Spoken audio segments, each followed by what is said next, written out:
அஸ்ஸலாமு அலைக்கும் வரஹ்மத்துல்லாஹி வபரகாத்துஹு.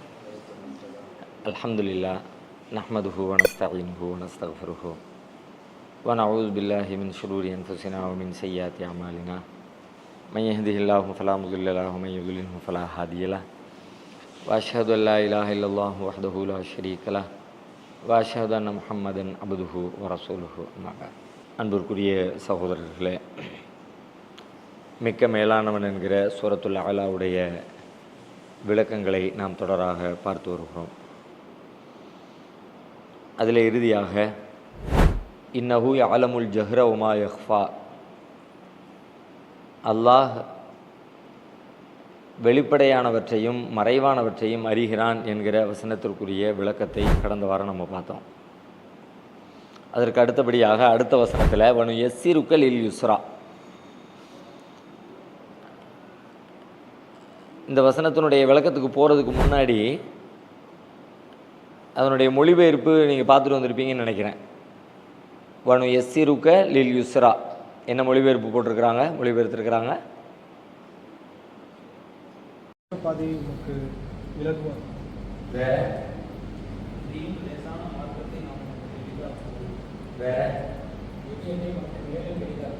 எளியதை மேலும் எளிதாக்கும் பல மாதிரி மொழிபெயர்த்திருக்கிறாங்க. எல்லாமே சரியான மொழிபெயர்ப்பு தான். விளங்குறதுக்காக வேண்டி கிராமட்டிக்கலாக பார்த்தோம்னா யுஸ்ர் அப்படிங்கிறது எளிது, எளிமது. அதில் அந்த யுஸ்ரா அப்படிங்கிற சொல்லு வந்து அரபு மொழியில் இஸ்மு தஃலீல்னு சொல்லுவாங்க, ஆங்கிலத்தில் சூப்பர்லேட்டிவ்னு சொல்லுவாங்கள்ல. ரொம்ப லேசானது, ரொம்ப ரொம்ப லேசானது அப்படின்னு சொல்கிறதுக்கு பயன்படுத்துகிற ஒரு சொல்லு அது. ரொம்ப எளிதானதை அல்லது ரொம்ப எளிதானதற்கு உமக்கு நாம் எளிதாக்குவோம், அதான் அந்த மொழிபெயர்ப்பில் போட்டிருக்கிறாங்க. எளிதானதை உமக்கு மேலும் எளிதாக்குவோம் அப்படின்னு போட்டிருக்கிறாங்க. நேரடியாக அந்த வசனம் அந்த வார்த்தையில் தான் இருக்கிறது. மொழிபெயர்ப்பின்படி பார்த்தால் அப்படி தான் இருக்கிறது. அப்படின்னா என்ன, முதல்ல அது உள்ளே போகிறதுக்கு முன்னாடி ஃபஸ்ட்டு அப்படின்னா எளிதானதை எளிதாக்குவோம், லேசானதை எளிதாக்குவோம் அப்படின்னா அது என்ன? ஒன்று.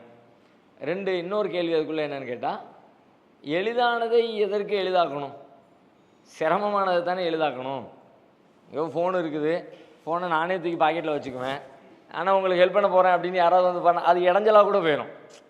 சில நேரங்களில் அது ஒரு மரியாதையாகவும் இருக்கும். கொண்டாங்க நான் பேக்கை கொண்டாடுறேன் அப்படிமோ, அது நமக்கு தூக்குறது எளிதாக தான் இருக்கும், ஈஸியாக தான் இருக்கும்.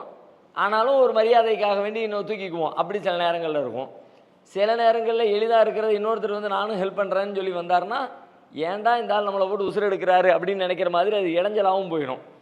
இப்போ அல்லாஹ் ரப்புல் ஆலமீன் எளிதானதை எளிதாக்குவோம் அப்படிங்கிறான, அது என்ன, ஏன் அப்படி சொல்கிறான், அதனுடைய பொருள் என்னன்னு விளங்குதா? அப்படி கூட ஒரு மொழிபெயர்ப்பு வாசிச்சாங்க, சொர்க்கத்துடைய பாதை அப்படின்னு சொல்லிட்டு. வேற வேற ஏதாவது அதில்?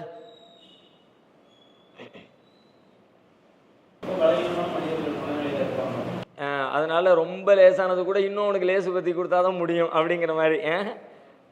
சரி, ஆக்சுவலி அது என்ன சொல்லுது அப்படின்னா, அந்த இன்னொரு மொழிபெயர்ப்பில் போட்டிருக்க மாதிரி தான், நம்முடைய தீனுக்கு தான் நாம் பின்பற்ற மார்க்கம் இருக்குல்ல, இந்த இஸ்லாம் இருக்குல்ல, இந்த இஸ்லாத்திற்கு தான் அல்லாஹ் யுஸ்ராங்கிற ஒரு அடைமொழியில் பேசுகிறான். அல்லாஹ் நாம் பின்பற்றி கொண்டிருக்கிற இந்த இஸ்லாமிய மார்க்கத்தை தான் வேறு சொல்லில் அல்லாஹ் குறிப்பிடுறான். உங்களுக்கு இந்த இஸ்லாமிய மார்க்கத்தை கடைபிடிக்கிறதுக்கு எளிதாக ஆக்கிடுவோம், வனு யஸ்ஸிருக்க உமக்கு நாம் எளிதாக்குவோம், அல்லது உண்மை அதற்கு தயார்படுத்துவோம் அப்படின்னு வச்சுக்கலாம்.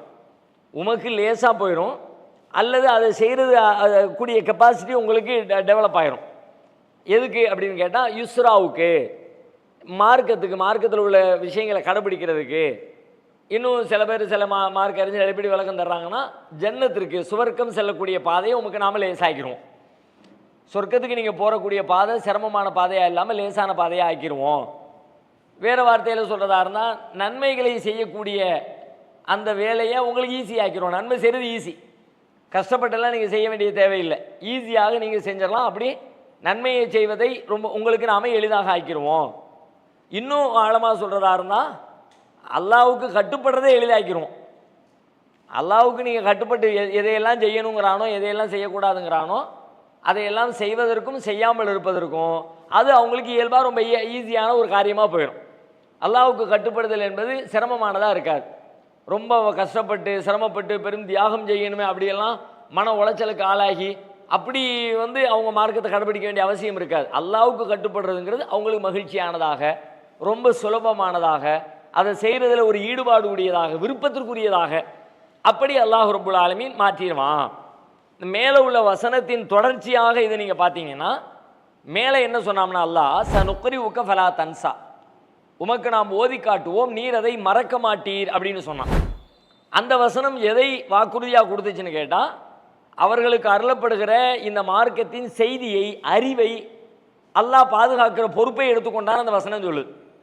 அந்த அறிவு மறக்காது, குரான் மறக்கவே மறக்காது. அப்படின்னா அந்த குரானை மறக்காதுன்னா குரானுடைய ஞானம் மறக்காது, அந்த அறிவு மறக்கப்படாது. அதை அல்லாஹ் ஈஸியாக்கி கொடுத்துட்டான். மேலே உள்ளது அறிவு, கீழே உள்ளது என்னென்னு கேட்டால் அறிவுக்கு அடுத்த ஸ்டெப்பாக இருக்கிற செயல். அறிவுக்கு அடுத்த அறிவு மட்டும் இஸ்லாத்தில் கொண்டாடப்படாது. வெறுமனே அறிவு மட்டும் இருந்துச்சு அப்படின்னா அந்த அறிவால் பயன் கிடையாது. அந்த அறிவை இஸ்லாம் வெறுக்கிறது. வெற்று அறிவை இஸ்லாம் வெறுக்கிறது. யாருக்கெல்லாம் வெற்று அறிவு இருக்கிறதோ, அறிவு இருக்குது ஆனால் அது வாழ்க்கையில் இம்ப்ளிமெண்ட் ஆகலை, நடைமுறைக்கு வரலை அப்படின்னா அந்த அறிவு அல்லாஹ்வால் கண்டிக்கப்படுகிறது, எச்சரிக்கப்படுகிறது, அருவருக்கு தகுந்ததாக மார்க்க பார்க்கிறது. அப்படியான ஒரு அறிவு தேவையில்லை. நபிகளார் கூட அல்லாஹ்விடத்தில் பிரார்த்திக்கும் போது அல்லாஹ் ரசூலுல்லாஹ்வுக்கு கற்றுக் கொடுத்தான், ரப்பி ஜித்னி இல்மான்னு சொல்லுங்க. என்கிட்ட நீங்கள் எப்படி கேளுங்கன்னா, யா அல்லாஹ் எனக்கு அதிகமான கல்வியத்தா, அறிவத்தா அப்படின்னு சொல்லி கேட்க சொல்லி அல்லாஹ் கற்றுக் கொடுத்தான். ரப்பி ஜித்னி இல்மா, ஜித்னினா அதிகப்படுத்தி கொடு. கல்வியை தானு கேட்கறது இல்லை, அறிவை தானு கேட்கறது இல்லை, நிறைய அறிவை கேளுங்க. அறிவு நிறைய இருக்கிறது நல்லது தான், அறிவு வேணும் தான், இல்லைன்னு மறுக்கலை. ஆனால் அந்த அறிவு எப்படி இருக்கணுங்கிறத ரசூல் ஸல்லல்லாஹு அலைஹி வஸல்லம் அந்த துவாவுக்கு பிறகு அல்லாஹ்விடத்தில் இன்னொரு துவா செஞ்சாங்க, அல்லாஹும்ம இன்னி அஊது பிக மின் இல்மில் லா யன்ஃபா, இறைவா பயனில்லாத அறிவை விட்டும் கல்வியை விட்டும் உன்னிடத்தில் நான் பாதுகாப்பு தேடுகிறேன். அறிவு நிறைய வேணும் தான், ஆனால் நிறைய வேணும் வரக்கூடிய அந்த அறிவு எப்படி இருக்கணும்னா பயனுள்ளதாக இருக்கணும், நன்மை தரக்கூடியதாக இருக்கணும். எப்போ நன்மை தரக்கூடியதாக இருக்கும்? எந்த அறிவு செயலாக மாறுகிறதோ அந்த அறிவு தான் பயன் தரும். எந்த அறிவு செயலாக மாறாமல் அப்படியே இருக்குதோ, சரிதான் சரிதான் அப்படின்னு இழுத்தாங்கன்னா உருப்படலைன்னு அர்த்தம். நீங்கள் சொல்கிறதெல்லாம் கரெக்டு தான்ப்பா அப்படின்னாங்கனாலே கரெக்டு தானே, செஞ்சிட வேண்டியதானே, இந்த கரெக்டு தான்ப்பா அப்படின்னு ஒரு இழுப்பு இழுத்தாலே, ஆனால் என்ன பண்ணுறது, குடும்ப சூழ்நிலை அப்படி இருக்குது, ஆனால் என்ன பண்ணுறது, சமூக சூழல் அப்படி இருக்குது அப்படின்னு ஒரு கரெக்டு தான் சொல்லிட்டு பின்னாடி ஒரு ஆணாவை போட்டான்னு வைங்க, ஓச்சு விட்டான், அவ்வளோதான், உருப்படலைன்னு அர்த்தம். அந்த அறிவுனால எந்த பயனும் இல்லை, அதை செயல்படுத்த முடியலை அப்படின்னு. கரெக்டு அவ்வளோதான், கரெக்டு தான், என்ன கரெக்டு தான், கரெக்டு கரெக்ட் அவ்வளோதான், அதை செஞ்சிட வேண்டியதானே. இதை தான் எல்லா இடத்துல கேட்டாங்க, யாரெல்லாம் எனக்கு கல்வியத்தா, அறிவத்தா. ஆனால் அந்த அறிவு ஒரு கட்டத்திலையும் வெற்று அறிவாக போயிடக்கூடாது, பயனற்றதாக ஆயிடக்கூடாது, சும்மா மூளையில் தேக்கி வச்சு இடைஞ்சலாக இருந்துடக்கூடாது. அந்த அறிவு இல்லாமல் இருந்தால் கூட அந்த இடத்துல வேறு ஏதாவது கொண்டு கூட ஃபில் பண்ணிக்கலாம். இந்த இடத்துல கொண்டு அதையும் ஸ்டோர் பண்ணி வச்சு அந்த இடத்தையும் அடைச்சிக்கிட்டு அதை செயல்படுத்த விடாமல் அது ஒரு கேடு தரக்கூடியதாக ஆயிரும் அப்படின்னு அல்லாஹ் இடத்துல பிரார்த்தனை பண்ணினாங்க. அப்போ இப்போ இங்கே அல்லாஹ் என்ன சொல்லலாம்னு கேட்டால், முதல்ல சனுக்ரி உக்க ஃபலா தன்சா, உங்களுக்கு நாம் ஓதி காட்டுவோம், நீங்கள் அதுக்கு மறக்க மாட்டீங்க, உங்கள் மூளையில் அது சேவ் ஆயிரும், அறிவாக பதிவாயிரும். ஒன்று. அடுத்து இது என்ன சொல்கிறது, அதனுடைய அடுத்த ஸ்டெப்பை சொல்கிறது, ஒன்று எஸ்ஸிருக்கல் யூஸ்ரா, அதை நீங்கள் செயல்படுத்தணும்ல, செயல்படுத்தக்கூடிய இம்ப்ளிமெண்டேஷனை உங்களுக்கு லேஸ் ஆகிரும், நீங்கள் ஈஸியாக செஞ்சிருவீங்க. அறிவு முதலில், ஆக்ஷன் ரெண்டாவது என்று அதனுடைய தொடர்ச்சியாக இந்த வசனம் பேசுகிறது. இப்போ ஏன் அது எளிது அப்படின்னு சொன்னாலும் அது எப்படி புரிஞ்சுக்கிறது? மார்க்கத்துக்கே எளிது. இந்த செய்தியை குரானில் பல இடத்துல பேசினால, ஒரு இடத்துல சொல்லலை. இந்த மார்க்கம் எளிதுன்னு சொல்கிறாங்க. இங்கே எளிதானதற்கு உங்களுக்கு எளிமைப்படுத்துவோம், மார்க்கத்தை கடைபிடிப்பதற்கு எளிமையாக்குவோம். இந்த மார்க்கம் எளிதானது அப்படி சொல்ல வேற வார்த்தையில் புரிஞ்சுக்கிட்டா இப்படி, இந்த மார்க்கம் ரொம்ப லேசான மார்க்கம் தான், சிரமமான மார்க்கம் இல்லை அப்படின்னு அல்லாஹ் சொல்கிறான். இதை இங்கே மட்டும் சொல்லலை, குரானில் பல இடத்துல திரும்ப திரும்ப அல்லாஹ் வலியுறுத்திக்கிட்டே இருக்கிறான். நிறைய வசனங்களில் நமக்கு நினைவுபடுத்திக்கிட்டே இருக்கான், நீ நினைக்கிற மாதிரி மார்க்கம் எளிதான கஷ்டமானது இல்லை. இப்போ நம்மள பெரும்பாலும் என்ன நினைக்கிறோம், மார்க்கம் சிரமத்திற்குரியதாக நம்ம நினைக்கிறோம். மார்க்கத்தை படிக்கிறதும் மார்க்கத்தை கடைபிடிக்கிறதும் அது ஒரு பெரிய துன்பமா, பெரிய ஜிஹாதா, பெரிய போராட்டமா, அப்படியெல்லாம் நம்ம மனதுக்குள்ள நம்ம நினைக்கிறோம்ல, அந்த நினைப்பை உடைக்கிற வகையில் தான் எல்லாம் சொல்கிறான். அப்படி நீ நினைக்கிற மாதிரி இது உண்மையில் இது சிரமமானது கிடையாது, ஆனால் உனக்கு அது ஒரு சிரமமாக இன்றைக்கு மாறி போய் நிற்கிறது. நிஜத்தில் அதனுடைய யதார்த்தம் என்னன்னா அது ரொம்ப லேஸ். மார்க்கத்தின் யதார்த்த பண்பு ரொம்ப எளிமையானது, ரொம்ப ஈஸியானது. அதை நீ கேட்கறதும் சரி, அதை புரிஞ்சுக்கிறதும் சரி, அதை பின்பற்றுறதும் சரி, எல்லாமே ரொம்ப ஈஸி. ஆனால் இன்னைக்கு ஈஸியாக மக்களிடத்தில் அது உணரப்பட்டிருக்கிறதா? பல காரணங்களினால் ஈஸியான ஒன்று சிரமமானதாக மாறி இருக்கிறது. எதனால் மாறி இருக்கிறது? நம்முடைய உள்ளம் அப்படி அதை கற்பனை பண்ணுகிறது. அதெல்லாம் சிரமம்பா, அப்படியெல்லாம் காலங்காத்தால குளிர் நேரத்தில் எழுந்திரிச்சு 5 மணிக்கு போகிறது எவ்வளோ கஷ்டம் தெரியுமா அப்படின்னு நம்ம மனசு அதை சொல்லு. ஷைத்தான் அப்படி சொல்கிறான் நமக்கு. நமக்கு அது நம்ம மனசு சொல்லிடுச்சுன்னா அதான் வாழ்க்கையாகும். நம்ம மனசு எதை சொல்லுதோ அதுதான் வாழ்க்கையில் வரும். மனசு கஷ்டம்னு சொல்லிடுச்சுன்னா எவ்வளவு சாதாரணமான காரியமும் உங்களால் செய்ய முடியாது. மனசு ஈஸின்னு சொல்லிடுச்சுன்னா எவ்வளவு சிரமமான காரியமும் உங்களுக்கு செய்யாமல் இருக்க முடியாது. மனசுக்கு உங்களுக்கு பிடித்தமானதாக இருக்கணும், உங்களுடைய கல்வி அதை ஏற்றுக்கணும். இந்த சமீபத்தில் இந்த கோமியம் பிரச்சனை வந்துச்சுல, மாட்டு மூத்திரம் குடிக்கிறது சம்மந்தமாக அது ஒரு பெரிய பிரச்சனையாகி அதுக்கு அறிவியல் ஆதாரம் இருக்குன்னு சொல்லிட்டு இந்த ஐஐடியினுடைய இயக்குனர் ஒருத்தர் பேசுனா பார்த்தீங்களா, நம்ம காமகோடின்னு சொல்லிட்டு, அவருடைய ஒரு இன்டர்வியூ ஒன்று புதிய தலைமுறை டிவிக்கு கொடுத்துருந்தார். அதில் அவர் ஒரு செய்தி சொல்லியிருந்தார். ஆரம்பத்தில் இந்த ஐஐடிக்கு வர்றதுக்கு முன்னாடி வெளிநாட்டில் ஏதோ ஒரு இடத்துல வேலை பார்த்துக்கிட்டு இருந்திருக்கிறார். எவ்வளோ சம்பளம் வாங்கிட்டு இருந்தார் அப்படின்னா 1,19,000 என்னமோ சொல்கிறார். 19,000 நினைவு இருக்கிறது, 1,19,000 ரூபா நினைவு இருக்கிறது. அப்போ அவ்வளவு சம்பளம் வாங்கிட்டு இருக்கும் பொழுது இப்போ ஐஐடியிலேருந்து இவர் படித்த படிப்புக்கு தகுந்த மாதிரியான ஒரு வேலைக்கு கால்ஃபார் பண்ணுறாங்க. அறிவிப்பு வந்துருச்சு. இங்கேருந்து அவங்க அப்பா தகவல் தர்றாரு, இது மாதிரி வந்திருக்குதுப்பா, நீ என்ன செய்ய போகிற அப்படின்னு சொல்லிட்டு. எவ்வளவு சம்பளம்னு கேட்குறாரு. சம்பளம் 19,000 ரூபா சம்பளம். ஆல்ரெடி அவர் வாங்கிட்டு இருக்க சம்பளம் 1,19,000 ரூபா. இப்போ எவ்வளவு சம்பளத்துக்கு வந்திருக்கு, ஐஐடியில் வேலை கிடச்சிருக்குப்பா, எவ்வளோ சம்பளம் கேட்டால் 19,000 ரூபா சம்பளமா. 19,000 என்ன பண்ணிய, அங்கே ரிசைன் பண்ணிட்டு வந்து இங்கே சேர்ந்துட்டேன் அப்படிங்கிற. அங்கே ரிசைன் பண்ணி 1,00,000. அதை கேட்டுட்டு அடுத்தவர் கேட்குறாரு, இந்த மாதம் வேலை முடிச்சு சம்பளம் வாங்கினீங்கல்ல, உங்களுக்கு எப்படி இருந்துச்சு? 19,000 ரூபா வாங்கும்போது உண்மையிலே சம்பளம் வாங்கின மாதிரி ஒரு ஃபீல் இருக்குமா அந்த ஆளுக்கு? நான் முதல்ல 8,000 ரூபா வாங்கிட்டு இருந்தவருக்கு 19,000 ரூபா கொடுத்தா ஏப்பா அப்படிம்பாரு. இப்போ 1,19,000 ரூபா வாங்கிட்டு இருந்த ஒருத்தருக்கு வெறும் 19,000 கொடுத்தா சம்பளம் வாங்கின மாதிரி ஒரு ஃபீல் இருக்குமா? சில்லறை காசு வாங்கின மாதிரி ஒரு தோணும். நீங்கள் எப்படி ஃபீல் பண்ணீங்க அப்படின்னு சொல்லி அவர் ரொம்ப இதோட கேட்குறாரு, எப்படி முடிஞ்சிச்சு அப்படின்னு. அவர் சொல்கிறாரு, என்னுடைய பேஷன் தானே, நான் எதிர்பார்த்து காத்திருந்த இந்த பணி தான், இதைத்தான் நம்ம செய்யணும், இதுதான் நம்ம செய்ய வேண்டிய வேலை அப்படின்னு நான் நினச்சேன். அதை ஆர்வத்தோடு எதிர்பார்த்து காத்திருந்தேன். அதனால் எனக்கு ஒரு பெரிய உறுத்தலோ அந்த பணம் எனக்கு ஒரு பெரிய பொருட்டாகவோ எனக்கு தெரியலை, வந்து சேர்ந்துட்டேன். இன்னைக்கு பல கோடிகளில் சம்பாதிக்கிறாரு, பெரிய பொறுப்பில் இருக்கிறாரு, எக்கச்சக்கமாக அதை விட பல மடங்கு அதிகம் சம்பாதிக்கிறாரு. ஆனால் அந்த இடத்துல ஒரு பெரிய போராட்டம் தானே. அந்த போராட்டம் அவருக்கு போராட்டமாகவே இல்லை. ஏன் போராட்டமாகவே? அவருக்கு ரொம்ப எளிதாக இருந்திருக்கு. நம்மகிட்ட கேட்டது கஷ்டம்னு சொல்லுவோம்ல, 1,00,00,000 ரூபா சம்பளம் வாங்கணும், வெறும் 19,000 எப்படிப்பா? நம்ம பார்வையில் அதை ரொம்ப சிரமமாக பார்ப்போம், பெரும் தியாகமாக பார்ப்போம். அவர் தியாகமாக அப்படியெல்லாம் ஒன்றும் பார்க்கல. தான் விரும்பின ஒன்று, மனசு ஆசைப்படுது, அதைத்தான் செய்யணும்னு எதிர்பார்த்து காத்துட்டு இருந்தாரு. அது சம்பளம்லாம் பின்னாடி பார்த்துக்கலாம்ப்பா, வருமானம்லாம் 2வது. நான் விரும்புகிறத செய்யணும். அப்படிதான் பல நேரங்களை பாருங்க, ஒரு மனுஷனுக்கு விருப்பமான ஒன்று இன்னொரு மனுஷனுக்கு சிரமமானதா தெரியும். ஒருத்தருக்கு சிரமமாக தெரியக்கூடிய ஒன்று இன்னொருத்தருக்கு விருப்பமானதா தெரியும். நம்ம வெளியிலிருந்து பார்த்துட்டு சொல்லுவோம், ஏன் தான் இந்த மனுஷன் இப்படி கஷ்டப்படுதாலையா அப்படின்னு நம்ம நினைப்போம். அவர் ஹாப்பியாக அதை செஞ்சுக்கிட்டு இருப்பார். நபிகளாருடைய வாழ்க்கையில் பாருங்க, நபி ஸல்லல்லாஹு அலைஹி வஸல்லம் இரவுல தொழும் பொழுது கால்கள் வீங்குகிற அளவிற்கு, இந்த வார்த்தையை கூட நம்மளால் கற்பனை பண்ண முடியாது. கால் வீங்குறதுங்கிறது எவ்வளவு டைம் எடுத்து எவ்வளவு நேரம் ஒரு மனுஷன் அப்படியே, அதுவும் நிர்பந்தத்தில் கட்டாயத்தில் இல்லை. ஒரு டீ கடையில் மாஸ்டர் டீ அடிச்சுட்டு இருப்பார், அப்படியே காலெல்லாம் வீங்கி போகும், அங்கெல்லாம் நரம்பெல்லாம் புடச்சிக்கிட்டு வந்துடும். ரொம்ப நேரம் நிற்கிறவங்களுக்கு உண்டான வேதனைகள்லாம் நோய்கள்லாம் வந்துடும். அதெல்லாம் என்ன பண்ணுறது, உழைச்சி தான் ஆகணும், நம்ம சிரமம் அப்படின்னு அது சிரமத்தோடு அதை ஏற்றுக்கிட்டு செய்கிறார். இப்போ நபி ஸல்லல்லாஹு அலைஹி வஸல்லம் தொழுகைக்கு நிற்கிறாங்க, நின்று கால் வீங்கி போச்சு. கால் வீங்கினதை பக்கத்தில் இருந்து பார்க்கக்கூடிய ஆளுக்கு என்ன தெரியுதுன்னு கேட்டால், என்ன இப்படியோ, ஏன் இவ்வளவு சிரமப்படணும் அப்படின்னு பெரும் சிரமமாக பக்கத்தில் உள்ளவங்க பார்க்குறாங்க. நபிகளார் என்ன ஆன்சர் பண்ணுறாங்க, ரொம்ப மகிழ்ச்சியாக, அஃபலா அக்கூன அபதன் ஷக்கூரா, நான் ஒரு நன்றியுள்ள நல்லடியானாக இருக்க வேண்டாமா? அப்போ அந்த நன்றி உணர்வு நம்முடைய உள்ளத்திலிருந்து எப்போ வெளிப்படுகிறதோ அது ரொம்ப ஹாப்பியான மனநிலையாக இருக்கும், ரொம்ப மகிழ்ச்சிகரமான மனநிலை தான் நன்றி உணர்வு. எப்போ நீங்கள் நன்றி உணர்வு உங்கள் மனசில் நிறைஞ்சிருக்குதோ உண்மையில் நீங்கள் ரொம்ப ஆழ்ந்த மன நிம்மதியில் இருப்பீங்கன்னு அர்த்தம். எப்போ நன்றி கெட்டத்தனம் நம்முடைய உள்ளத்தில் வருதோ அப்போ தான் குறுகுறுப்பு இருக்கும், எரிச்சல் வரும், கோபம் வரும், இயலாமை வரும், பலகீனம் வரும், பிறர் மீதான தப்பெண்ணம் வரும். எல்லாம் எங்கிருந்து வரும் தெரியுமா? நன்றி கெட்டத்தனத்தினுடைய வெளிப்பாடு. நீங்கள் நன்றி உணர்வோடு இருந்தீங்கன்னா அந்த நேரம் சொல்ல முடியாத ஒரு இனம் புரியாத ஒரு மகிழ்ச்சி உச்சத்தில் நீங்கள் இருப்பீங்க.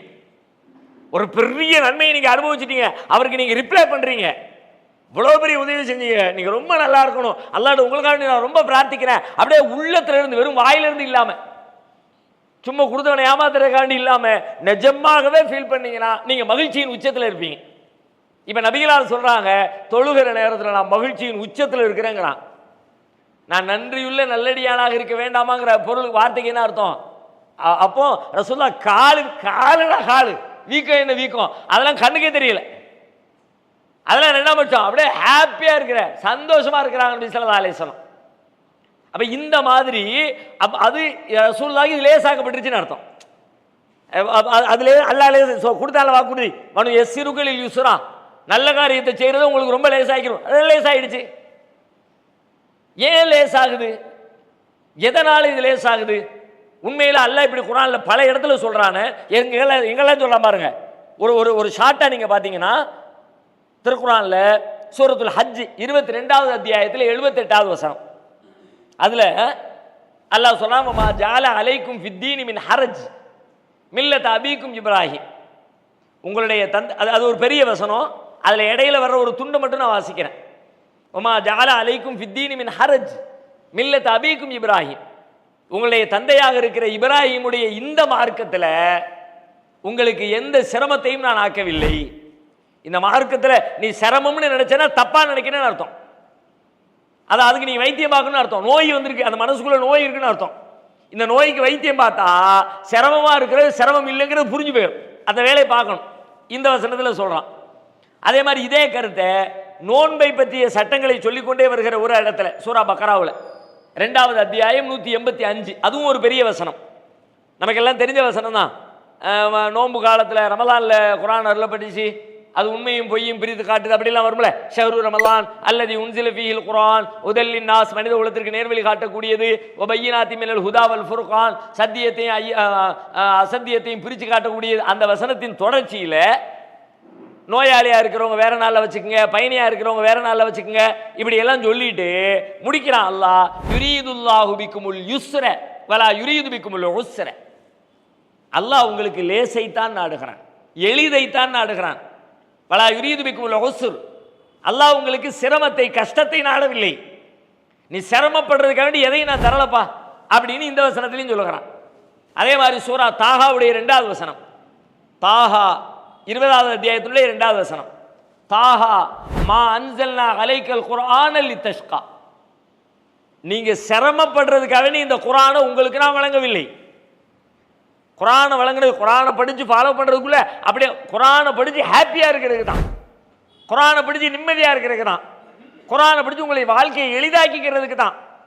விவரம் தெரியாம கண்டது கழிவையும் செஞ்சு செஞ்சு பல்வேறு சிந்தனைகளை, பொய்களை, கற்பனைகளை மனதுக்குள்ள நம்பி நம்பி நம்பி வாழ்க்கையை அவன் சிரமப்படுத்திக்கிட்டு இருக்கான். அதை எல்லாத்தையும் உடைச்சி நீ எளிய வாழ்க்கை வாழ்றதுக்கு தான் இந்த குர்ஆனை தந்திருக்கிறேன். மா அன்ஸல்னா அலைக்கல் குர்ஆன லிதஷ்கா. நீங்கள் சிரமப்படுவதற்காக, துக்கப்படுவதற்காக இந்த குர்ஆனை உம்மீது நாம் அருளவில்லை அப்படின்னு 20வது அத்தியாயத்தில் சொல்கிறான். 2வது அத்தியாயம் 286, லா யுகல்லிஃபுல்லாஹு நஃப்ஸன் இல்லா உஸ்ஸஹா. எந்த நஃப்ஸையும் அதனுடைய சக்திக்கு மீறி அல்லாஹ் சிரமப்படுத்தவே மாட்டான் என்று 286 சொல்றான். இது மாதிரி நிறைய வசனங்கள் குர்ஆனில் இருக்கிறது. நபிகளாருடைய வாழ்க்கையிலே அது சொல்லிக்கிட்டே இருந்தாங்க. குர்ஆன் எப்படி திரும்ப திரும்ப மார்க்கம் லேசானதுன்னு சொல்லிக்கிட்டே இருக்குதோ, நபிகளாரும் அதை தம்முடைய வாழ்க்கையில் நினைவுபடுத்திக்கிட்டே இருந்தாங்க. ஒரு பள்ளிவாசலுக்குள்ள ஒருத்தர் வந்து சிறுநீர் கழிச்சிருவார்ல, விவரம் தெரியாத ஒருத்தர், ஒரு கிராமவாசி வந்து பள்ளிவாசலுங்கிறது தெரியாம ஓரஞ்சாரமா இருக்குன்னு நினைச்சு ஒண்ணுக்கு இருந்துருவார். இருந்தவுடனே சஹாபாக்கள் கடுமையாக கோவப்பட்டு அடிக்க போவாங்க, பிடிக்க போவாங்க, நிப்பாட்ட போவாங்க.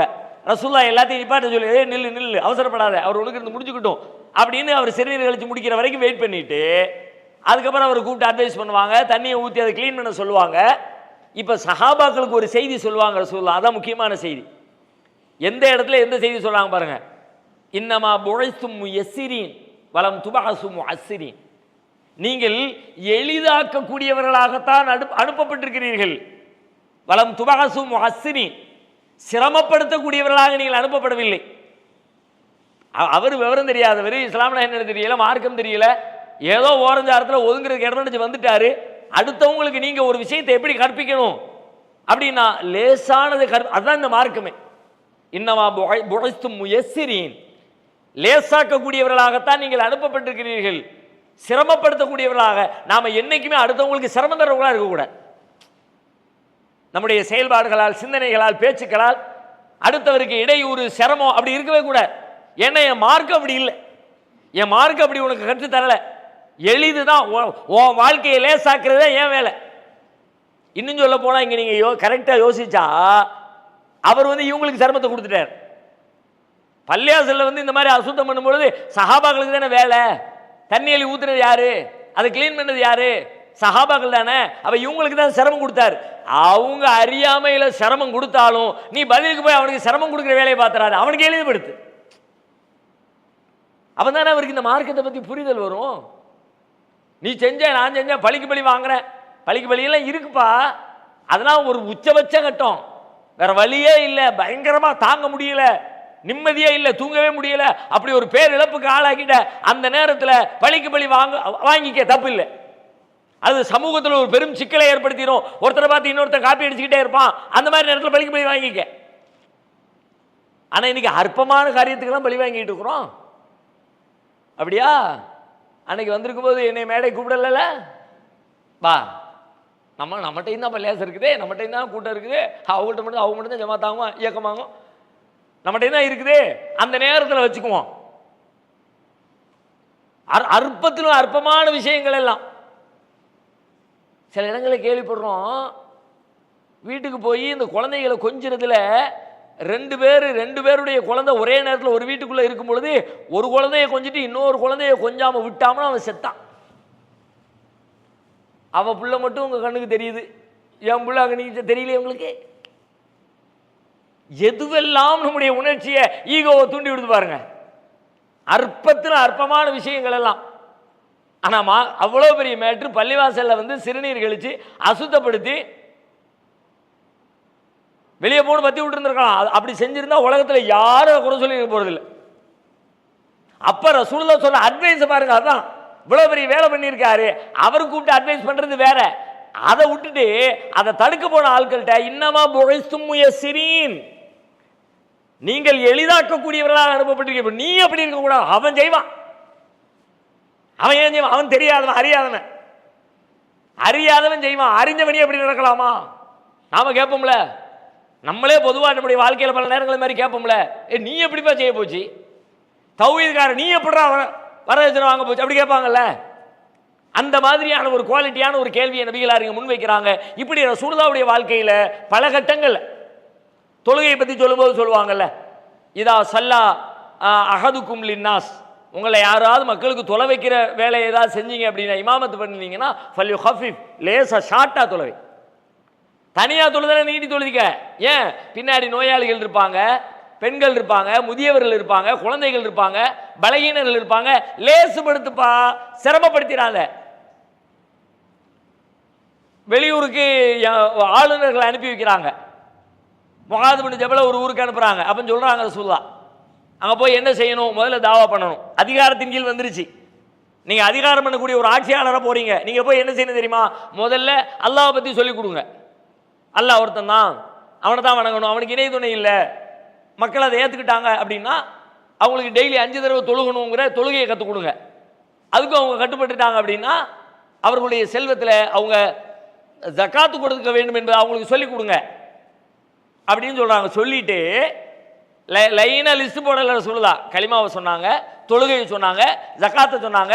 ஜக்காத்து சொன்ன உடனே இடையில ஒரு குறுக்கீடு செஞ்சு இன்னொரு செய்தியை சொல்றாங்க, ஈயாக்கவ கராயிமா அம்வாலிஹிம், ஜக்காத்தை வசூல் பண்ண போற நேரத்தில் கவனமா இருந்துக்கப்பா, அவங்களுடைய செல்வங்கள்ல ரொம்ப மதிப்புக்குரியதாக பிரியத்துக்குரியதாக வச்சிருப்பாங்கல்ல, அதுதான் வேணும்னு போய் பிடிங்கிட்டு வந்துடுறாங்க. ஒரு ஆட்டுக்கு போய் ஆடு ஜக்காத்து எடுக்கிறாங்க, அவர் செல்லமா நல்ல கொழுன்னு ஒரு ஆடு வச்சிருக்காருன்னு வைங்க, இத்தனை ஆடு இருந்தால் ஒரு ஆடு கொடுக்கணும், 40 ஆடு இருந்தால் ஒரு ஆடு கொடுக்கணும் அப்படின்னு கணக்கு இருக்கு. 40 ஆடு இருக்குது, ஒரு ஆட்டை வாங்க போறாரு, எடுக்க போறவர் இருக்கிறதுல பெட்டரான ஆடு, அவனுக்கு எது பிடிச்சிருக்கோ அதை போய் நீ கையில் வச்சிடாரு.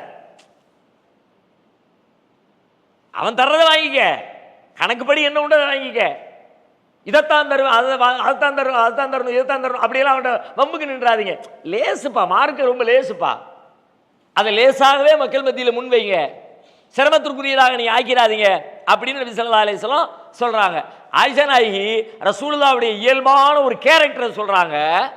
பொதுவாகவே ரசூல் ஸல்லல்லாஹு அலைஹி வஸல்லம் ஒரு காரியத்தில் ரெண்டு விஷயம் இருக்கு, இதையும் செய்யலாம் அதையும் செய்யலாம், எதை செய்யறது அப்படின்னு ஒரு கேள்வி வந்தா ரெண்டில் எதை செய்வது, சில நேரங்கள் குழம்புவோம்ல, சில நேரங்களில் தெளிவாக தெரிஞ்சிடும் இதைத்தான் செய்யணும் இதை செய்யக்கூடாதுன்னு தெரிஞ்சிடும்.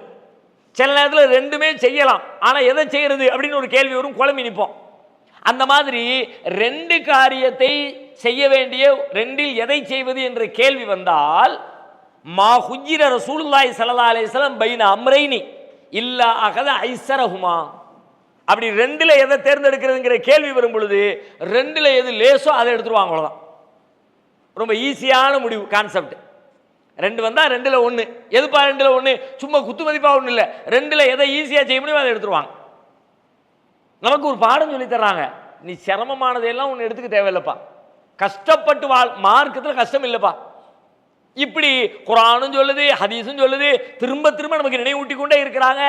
ஏன் இப்படி இந்த மார்க்கத்திற்கு இது லேசு இது லேசு இது லேசு அப்படின்னு மீண்டும் மீண்டும் குர்ஆன் பதிய வைக்கிறதே ஏன்? எப்படி அது லேசாக இருக்கிறது?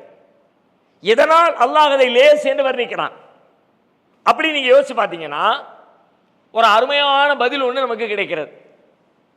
மார்க்கத்தில் உள்ள எல்லா சட்டங்களுமே எப்படி நமக்கு வழங்கப்பட்டிருக்குன்னா, அல்லாஹ் நம்மளை படைக்கும் போது ஒரு குறிப்பிட்ட இயல்பின் படி படைத்திருக்கிறான். அதைத்தான் குர்ஆனுடைய மொழியில் நீங்க சொல்றதா இருந்தா ஃபித்ரா என்று குர்ஆன் சொல்லும். ஃபித்ரத் ஃபித்ரத் அல்லாஹ் இல்லதி ஃபதரன்னாஸ் அலைஹா, எந்த இயல்பின் மீது அல்லாஹ் படைத்திருக்கிறானோ அந்த இயல்பு.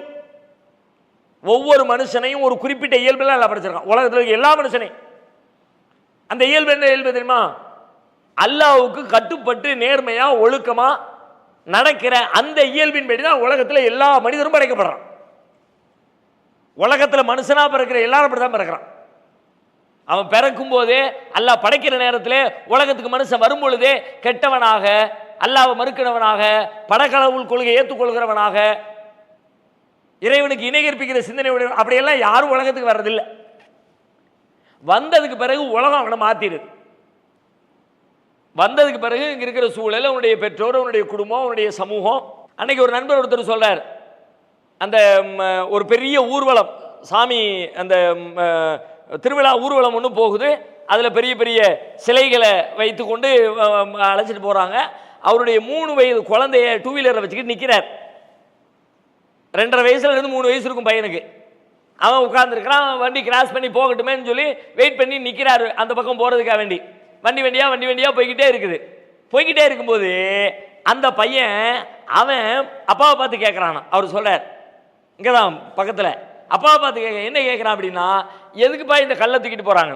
2.5 வயசுலேருந்து 3 வயசு உள்ள பையன் மக்கள் பெரும் புனிதமாக கருதி தங்களுடைய வழிபாட்டு தெய்வங்களாக நம்பி கொண்டு போய்கிட்டு இருக்கிற ஒன்றை எதுக்கு இந்த கல்லு பொம்மையை தூக்கிட்டு போறாங்கன்னு கேட்குறான். இதுதான் யதார்த்தம். அது கல்லு பொம்மை, உண்மை கல்லு பொம்மை தான். அது கல்லு பொம்மை தான் தவிர வேற ஒன்றும் கிடையாது. அந்த கல்லு பொம்மைங்கிறது இயல்பில் அந்த குழந்தைக்கு இருக்கும், உலகத்தில் பிறக்கிற எல்லா வீட்டு பிள்ளைக்கும் இருக்கும். அந்த கல்லை கடவுளாக கும்பிடுகிற குழந்தை, குடும்பத்தில் பிறக்கிற குழந்தைக்கு அதான் இருக்கும். ஆனால் பிறந்த பிறகு இது கல் இல்லை கல் இல்லை கல் இல்லைன்னு சொல்லி சொல்லி இது சாமி, இது கடவுள், இதுதான் நமக்கு அது தருது இது தருதுன்னு சொல்லி சொல்லி சொல்லி அவனை பிரெயின் வாஷ் பண்ணி அவனுக்கு தப்பான ஒரு கருத்தை ஊட்டியதற்கு பிறகு உண்மை மறைஞ்சு அதுக்கு மேலே போய் வந்து உட்கார்ந்துருது. இப்படி மறைக்கிற வேலையை செய்யலைன்னா அது கல்லுன்னு தெரியும், எது கடவுள்னு தெரியும். இதுக்கு பேர் தான் ஃபித்ரத்துன்னு சொல்றது. இந்த ஃபித்ரத் இல்லாம உலகத்துல யாரையும் அல்லாஹ் படைக்கல. உலகத்துல வர்ற எல்லாருமே அல்லாஹ் உள்ளுக்குள்ள ஒரு இயல்பை வச்சிருக்கான். அந்த இயல்பு நேர்மையான இயல்பு, இறைவனுக்கு கட்டுப்படுகிற இயல்பு, உண்மையை ஒத்துக்கொள்கிற இயல்பு. அந்த இயல்போடு தான் உலகத்துல எல்லாரும் வர்றாங்க. உலகத்தில் உள்ளவங்க பல்மாறு பொய்யான கருத்துக்களை சொல்லி சொல்லி அவனை டைவர்ட் பண்ணி அந்த கருத்துல இருந்து வெளியே கொண்டு வந்துடுறாங்க.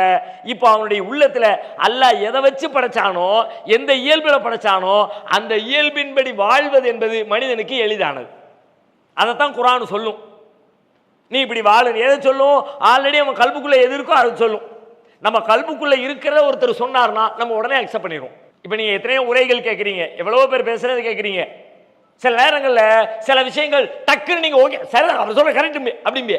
அந்த கரெக்ட்னு சொல்றதுக்கு என்ன காரணம் தெரியுமா? ஆல்ரெடி உங்க கல்புக்குள்ள அது கரெக்ட்னு உள்ளுக்குள்ள உட்கார்ந்துருக்கு, பதிஞ்சு வச்சிருக்கீங்க. நீங்க உள்ளுக்குள்ள கல்புக்குள்ள சரி என்று இருக்கிற ஒன்று வெளியில் இன்னொருவரால் மீண்டும் முன்மொழியப்பட்டால் டக்குன்னு நீங்க சொல்வீங்க சரிம்பீங்க.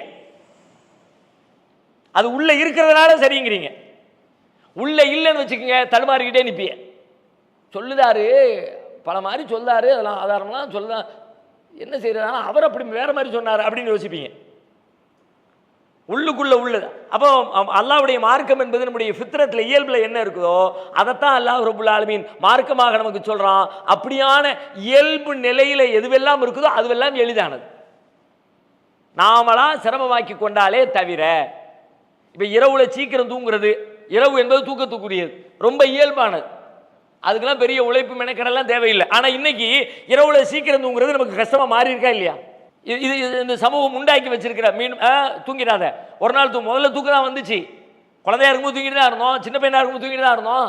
ஒரு லெவலுக்கு மேலே போக போக போக தூங்காத தூங்காத தூங்காத, தூங்கினா வியாபாரம் போயிடும், தூங்கினா அது போயிடும், தூங்கினா இது போயிடும், இது தூங்குற நேரம் இல்லை, 12 மணிக்கு தூங்கணும், 1 மணிக்கு தூங்கணும், இன்னும் லேட்டாக தூங்கினா நல்லா இருக்கும், ஹாப்பியாக இருக்கும், சந்தோஷமா இருக்கும், என்ஜாய் பண்ணலாம், விளையாடலாம், கொண்டாடலாம், பாட்டு படிக்கலாம், டான்ஸ் ஆடலாம், அப்படியெல்லாம் சொல்லி சொல்லி சொல்லி சொல்லி இயல்பான ஒன்று நெருக்கடியானதாக சிரமமானதாக மாற்றப்பட்டுச்சு. 10 மணிக்கு படுத்த தூக்கம் வரமாட்டேங்குதுன்னு நினைப்போம். இப்போ ஒருத்தருக்கு 9 மணி 10 மணிக்கு படுக்கணும் அப்படின்னா 10 மணிக்கு படுத்து அவரை தூங்க வைக்கிறது என்பது அதுக்கு ஒரு பெரிய உழைப்பு போடணும். இயல்பான ஒன்று சிரமமானதாக மாறிடுச்சு. இப்போ இந்த வசனத்தின்படி நம்ம யோசிக்கிற பொழுது அல்லாஹ் ரசூலுல்லாஹ்வுக்கு சொல்றான், வனு யஸ்ஸிருகல் யுஸ்ரா, நீங்க இயல்பின்படி வாழ்வதற்கு, சத்தியத்தின்படி வாழ்வதற்கு, உண்மையின்படி வாழ்வதற்கு, இறைவனுக்கு கட்டுப்பட்டு வாழ்வதற்கு, சுவனத்தின் பாதையிலே நடைபோட்டு நீங்கள் வாழ்வதற்கு உங்களுக்கு ரொம்ப லேசா இருக்கும் நபியே. நீங்க சிரமம் இல்லாம உங்களை வாழ வைக்க வேண்டிய பொறுப்பு என்னை சார்ந்ததுன்னு நீங்க கேளுங்க. மனசுல பதிய வைக்கிறது என்ன சார்ந்தது? கேட்டதை வாழ்க்கையில கடைபிடிக்க வைக்கிறதும் அதுக்கு உதவி செய்யறதும் அதை எளிமையாக்குறதும் என்ன சார்ந்ததுன்னு அல்லாஹ் இந்த வாக்குறுதியை கொடுத்தா. இப்ப ரசூலுல்லாஹ்க்கு இப்போ நபிகளாருக்கு இந்த வாக்குறுதி கொடுக்கப்பட்டுச்சு, நமக்கு ரசூலுல்லாஹ்க்கு மட்டும் ஸ்பெஷலா அல்லாஹ் கொடுத்துட்டான். அதனால தான் ரசூலுல்லாஹ் எல்லாத்தையும் ஈஸியாக செஞ்சுக்கிட்டு இருந்திருக்காங்க. அப்போ பெரிய மேட்ரு இல்லை. ரசூல் ஸல்லல்லாஹு அலைஹி வஸல்லம் எல்லாத்தையும் அவ்வளோ தியாகம் செஞ்சாங்க, அவ்வளோ உழைச்சாங்க, அவ்வளோ பாடுபட்டாங்கன்னா வேற என்ன பண்றது? அல்லாஹ் அவங்களுக்கு ஸ்பெஷலா எதை செய்யறது ஈஸியாக்கி விட்டான், அதனால ஈஸியா அதை செய்யறாங்க. நம்ம அப்படி இல்லை, அப்படி புரிஞ்சுக்கலாமா? அல்லது நாம் அந்த நிலையை அடைவதற்கு ஏதேனும் வழி இருக்கா? நம்ம இயல்பின் நிலைக்கு மாறணுமா? எப்படி மாறுறது? அதுக்கு ஏதாவது வழி இருக்கா?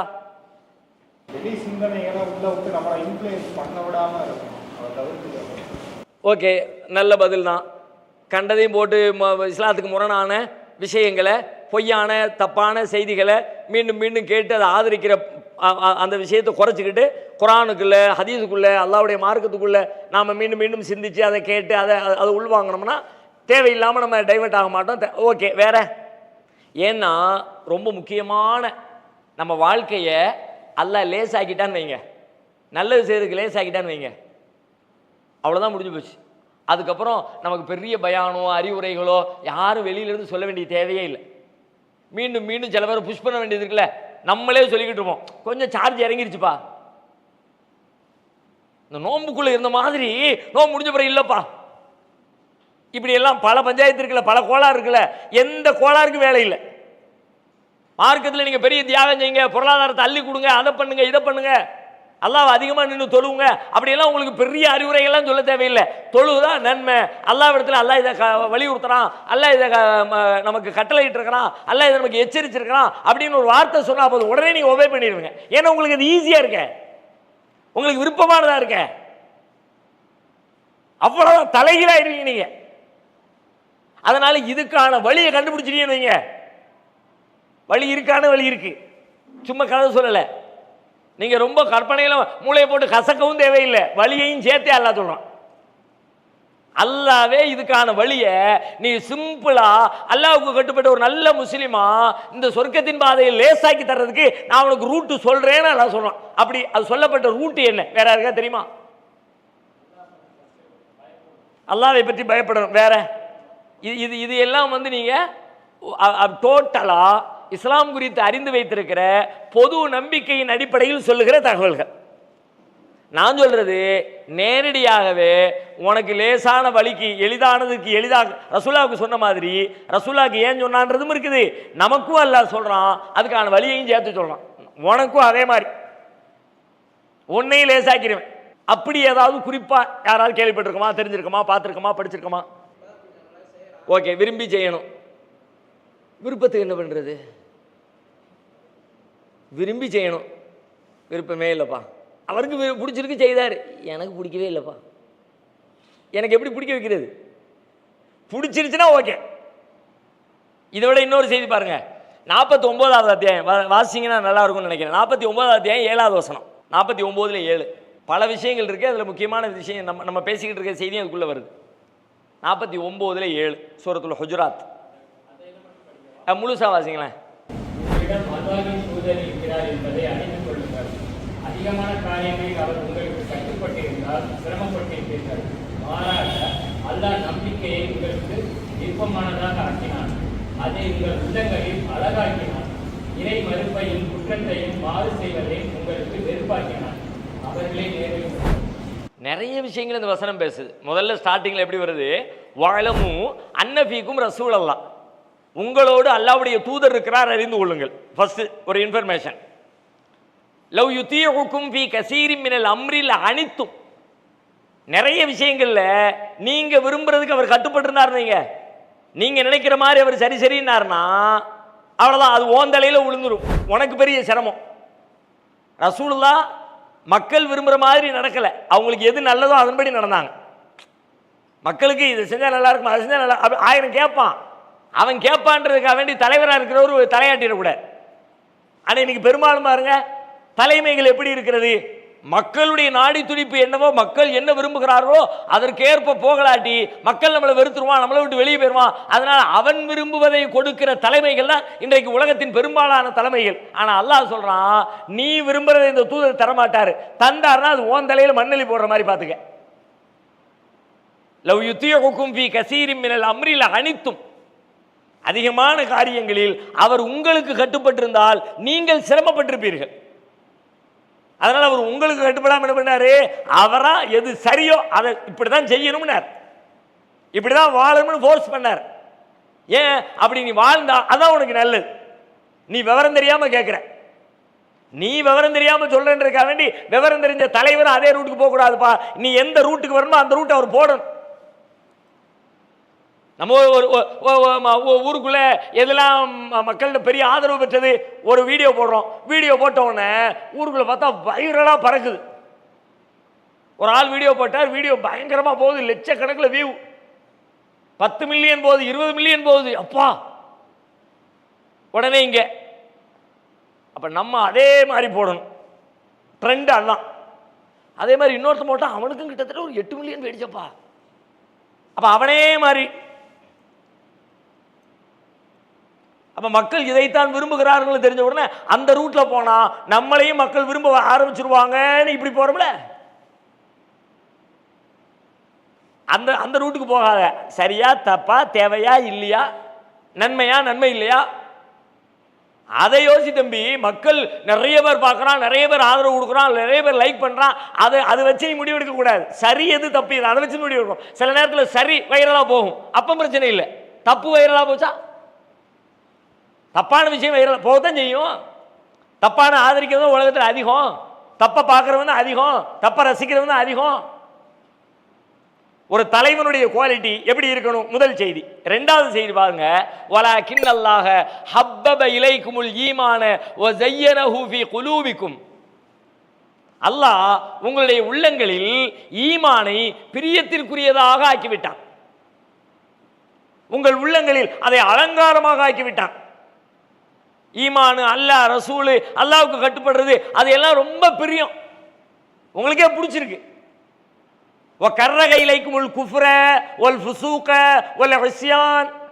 இறை மறுப்பை, பாவத்தை, வரம்பு மீறலை உங்களுக்கு வெறுப்புக்குரியதாக ஆக்கிவிட்டான்.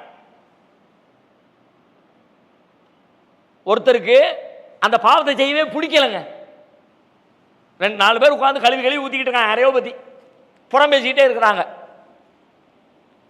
புறம் பேசுகிறேன் ஏன் பேசுகிறான், புறம் பேசி கல்வி ஊற்றுல அவனுக்கு சுகமாக இருக்குது. அரிப்பெடுக்கிறவனுக்கு சொரிஞ்சா அப்படி இருக்கும், அந்த மாதிரி சொரிஞ்சு விட்ட மாதிரி இருக்கு, பேசிக்கிட்டே இருக்கான். இன்னொருத்தனுக்கு பிடிக்கல, எரிச்சல், என்னடா இது அடுத்தவனை பற்றி எப்போ ஏன்டா இப்படி இருக்கிறிய, அதை கண்டாலே அவனுக்கு கோபம் வருது. அவன் புறம் பேசுவானா? புறம் பேசுறதை அக்செப்ட் பண்ணுவானா? புறம் பேசுகிற கூட்டத்தில் உட்காருவானா? ஒரு பாவமோ ஒரு வரம்பு மீறலோ ஒரு தீமையோ அந்த காரியம் அவனுக்கு எரிச்சலா இருக்கு, கோபமா இருக்கு, வெறுப்பா இருக்கு. அப்படி அல்லாஹ் குஃப்ரையும் பாவத்தையும் வெறுப்புக்குரியதா ஆக்கிட்டாம்னா நமக்கு எவ்வளவு வேலை மிச்சம். ரொம்ப ஈஸியில வாழ்க்கை, இஸ்லாத்தை கடைபிடிக்க ஈஸியா போயிரும்ல.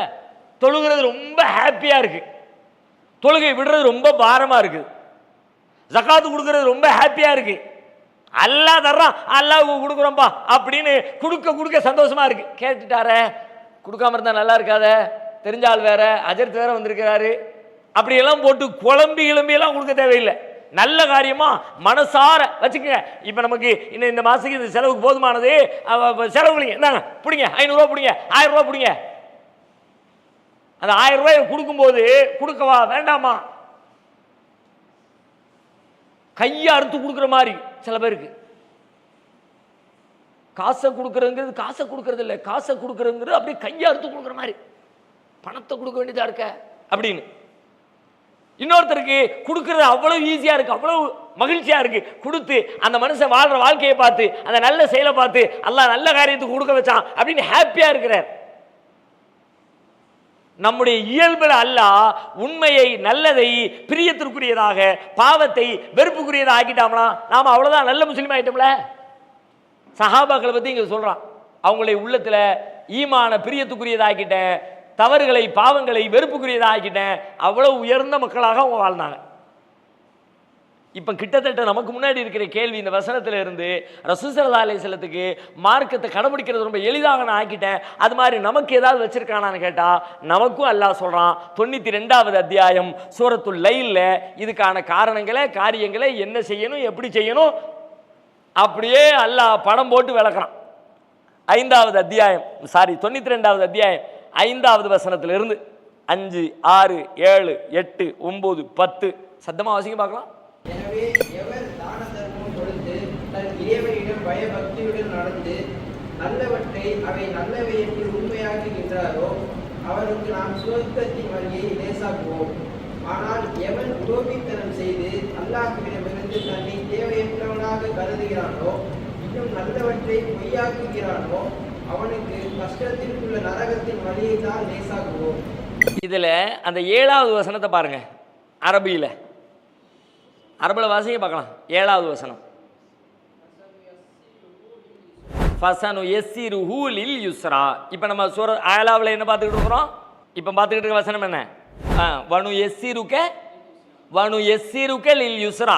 இப்போ பார்த்துக்கிட்டு இருக்கிற வசனம் சூரத்துல் லைல் 92ல் என்ன சொல்லுது? ஃபஸனு யஸ்ஸிருஹு லில் யுஸ்ரா, வனு யஸ்ஸிருக லில் யுஸ்ரா, ஃபஸனு யஸ்ஸிருஹு லில் யுஸ்ரா. ரெண்டுக்கு என்ன வித்தியாசம் தெரியுமா? சின்ன எழுத்து வித்தியாசம் இருக்குல்ல, வேற ஒண்ணுமே இல்லை.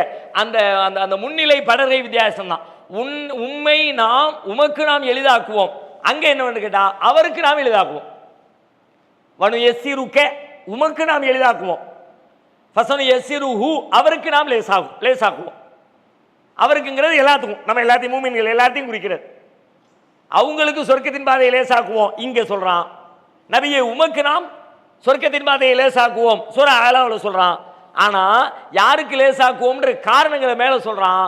அல்லாஹ் சும்மா லேசாக்கிற மாட்டான், அவனா விருப்பத்துக்கு தான் தோன்றித்தனமா அப்படியெல்லாம் நீ உனக்கு லேசா இருக்கட்டும் உனக்கு கஷ்டமா இருக்கட்டும் அப்படியெல்லாம் அல்லாஹ் சும்மா சொல்றது இல்லை. என்ன மேல வசனத்துல சொன்னா இன்னஹு யஅலமுல் ஜஹ்ர வ மா யக்ஃபா, அவனுக்கு எல்லாம் தெரியும், அவன் அறிவோடு தான் செய்யறான்.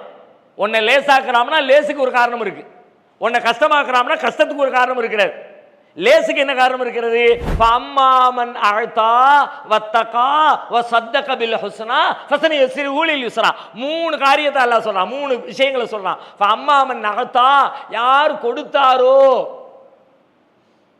வத்தகா தக்வாவோடு இருந்தாரோ, வஸத்தக பில் ஹுஸ்னா நல்லதை அழகானதை யார் உண்மைப்படுத்தினாரோ, ஃபஸனுயஸ்ஸிருஹு லில் யுஸ்ரா, அவருக்கு நல்லதை செய்கிற காரிய அந்த வாய்ப்பை அந்த பாதையை எளிதாக்கி விடுவோம்.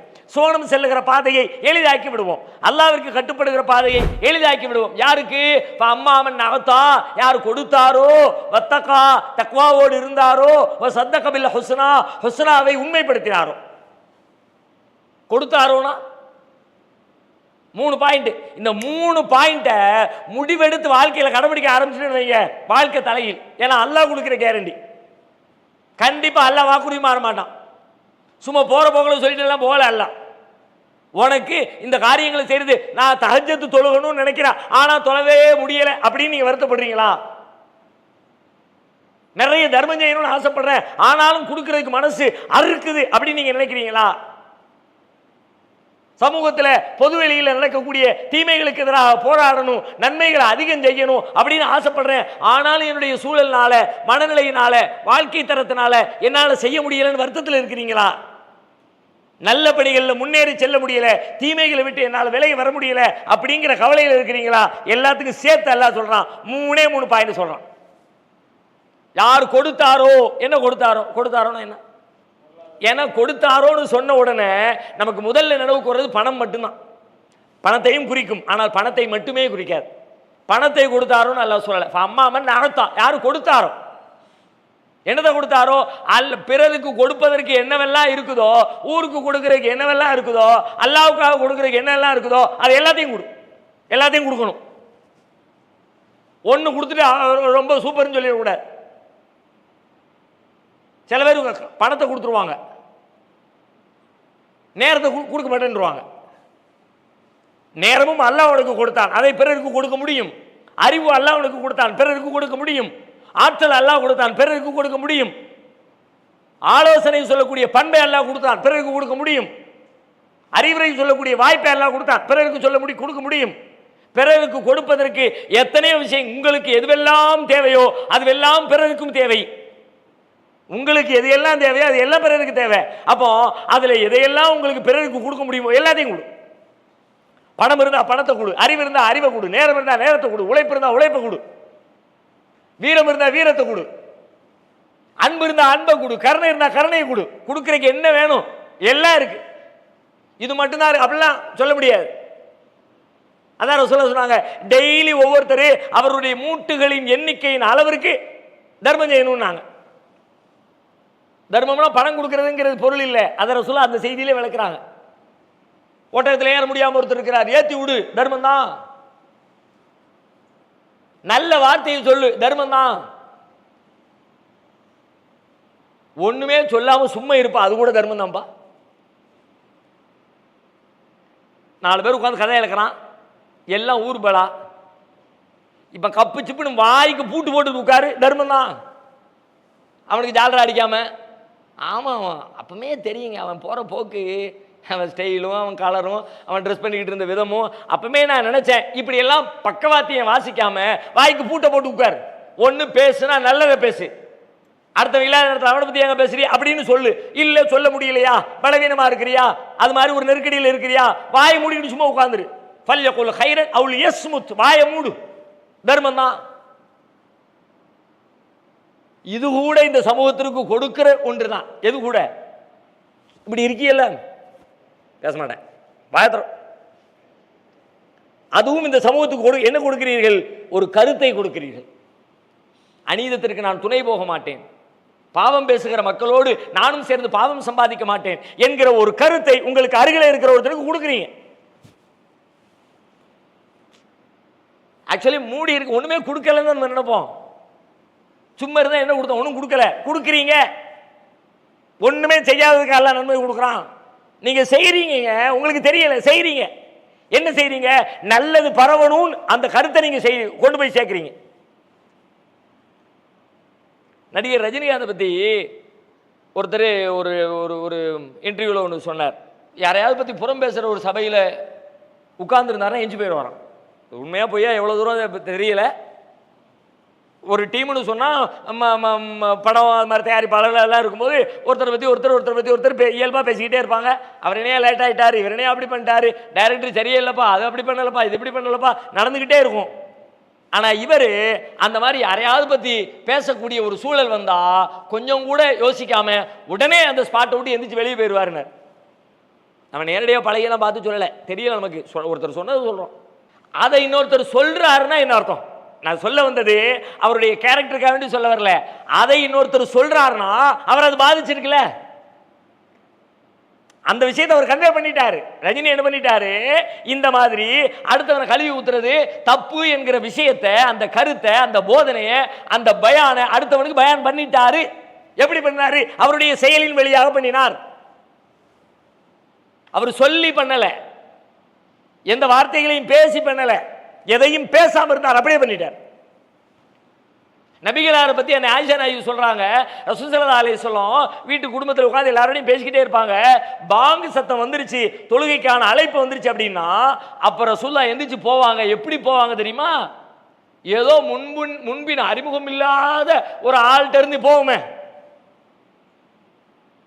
அது வரைக்கும் நல்ல சிரிச்சு பேசிக்கிட்டு இருந்தவங்க தொழுகைக்கு நேரம் ஆயிடுச்சுன்ன உடனே யாருப்பா நீங்களா,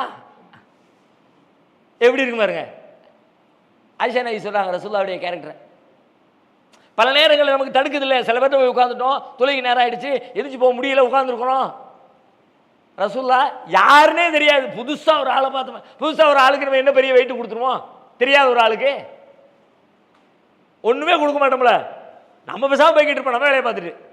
அது மாதிரி ரசூலுல்லாஹ் யாருன்னே தெரியாத ஒரு ஆள்கிட்ட எப்படி நடப்பாங்களோ அப்படி எந்திரிச்சு போயிடுவாங்க. விருட்டுன்னு எந்திரிச்சு போனாங்க. ஒண்ணுமே சொல்லாம போனாங்களா? அதன் வழியா எந்த செய்தியும் கடத்தலையா? ஒரு செய்தியை கடத்துறாங்க சொல்லலாம்.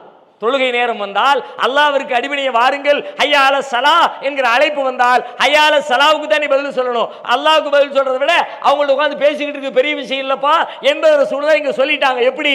வார்த்தையின் வழியாக சொல்லல, எதையுமே சொல்லல, ஆனா சொல்லிட்டாங்க. அப்ப நாம கொடுக்கணும். கொடுக்க மாட்டேன், நான் இதைத்தான் கொடுப்பேன், அதைத்தான் கொடுப்பேன். இப்போ நம்மகிட்ட இருக்குது, எல்லாரும் கொடுக்குறோம். ஆனால் ஒன்று ஒவ்வொருத்தரும் கொடுக்குறோம். உங்கள்ட்ட என்னவெல்லாம் இருக்கோ எல்லாத்தையும் கொடுங்க. ஏன்னா இங்கே எல்லாம் லிஸ்ட்டு போடலை, பணத்தை கொடுன்னு சொல்லலை.